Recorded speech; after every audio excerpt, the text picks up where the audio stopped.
It's a little video from my blissfully isolated yet drably depressing hotel room here in Chicago. I can't really complain, I guess. I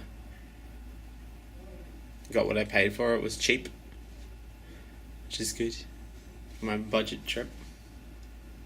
The more eagle-eyed of you may already have spotted the mess in the background. That's fine. I feel like chaos is my neutral, so it makes me more comfortable. Things aren't great for me when it's too clean, so I like to have a little bit of mess here and there. But as I said, I'm doing this trip on the cheap, hence being in my drab surroundings. So especially now that I'm on the tail end of my trip, I'm really trying to save money here. So I've spent the last couple of days in this last day and a half in this little room. I went down to the local supermarket and I bought a bunch of cheap meals for one, as an attempt to be a bit more frugal and not, die in a foreign country of starvation. High on my list of priorities. And like I said, I got a whole bunch of these meals for one, and these meals for one are the most depressing things ever. Just everything about them is really just sad and just awful.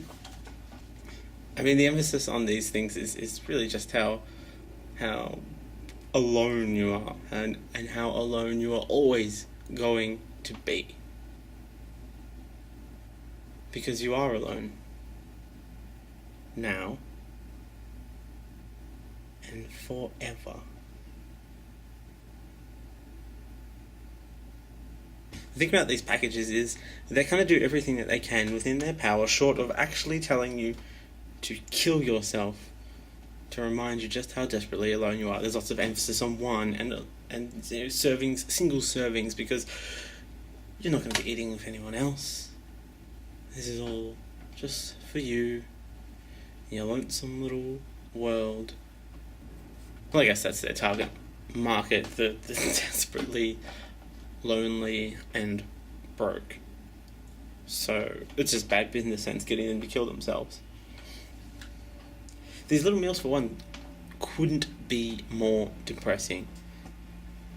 As far as I've seen, they're all microwave meals, which takes away from me all of the joy of cooking. All you're doing is sitting alone, depressed, in front of a microwave, watching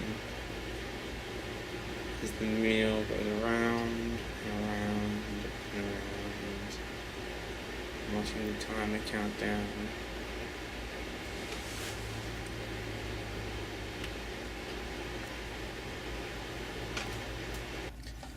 I guess maybe they figure it's best if you aren't using sharp objects to, prepare and dice and chop, which would explain why all of the meat,